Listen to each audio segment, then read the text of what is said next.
Ladiba mafamsing ariangi aikoge ima kaithel leiba adugi mafam dudani ko adugi sidagi diversion ama laani si aduga sida leire ko haibadi two wheelers vehicles drivings are not allowed in this area haije danger point ni ko adu ngarang maktada aikogi laibak thiba thodok thokibado sigi ways dani ko aduna ai meyam kumdharga namjaw Yam Fazana Ngamba Hores, the Eco, okay, car than Equina Tauta is it?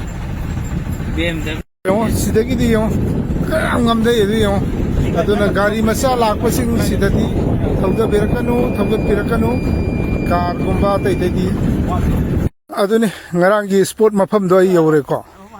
Sigi Upni, Sidaki, Car Orga, some the Hyder Pada Sigi Mapam Sida.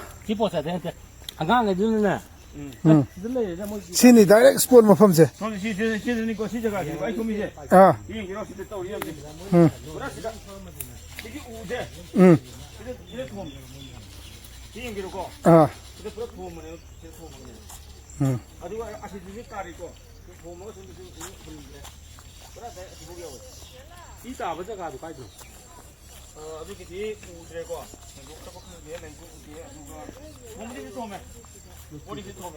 Okay.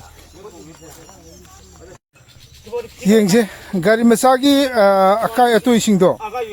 Kaino honti yeng. Okay, chile ko. Chile re silu ran thare mo sibu yore. Thau ma ga ta ra ga dum on ga sidum ta re. Sibu yo ine. Ka sibu yo. Sibu yo. Kam sa ma mo ji la ya. Narangi ayam nungai tabi isan pi hai gadra.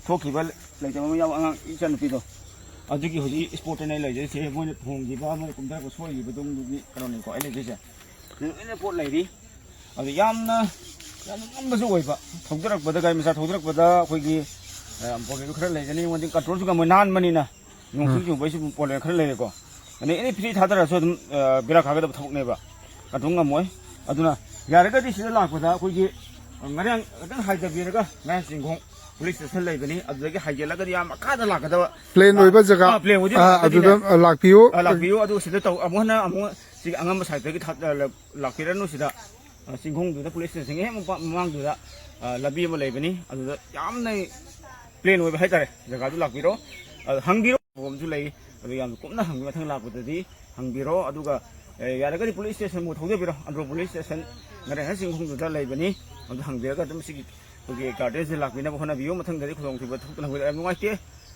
matamda sigi mathaki lambi sida lambi samme haiduna somdagi changbira mafam khangdana sidaida thawai keno tawgiba singgi akhoi yam nungai jade aduna achumba lambi somda oina changbira ga somdona lakbiyo na mayamgi mafamda thamjari. Thank you.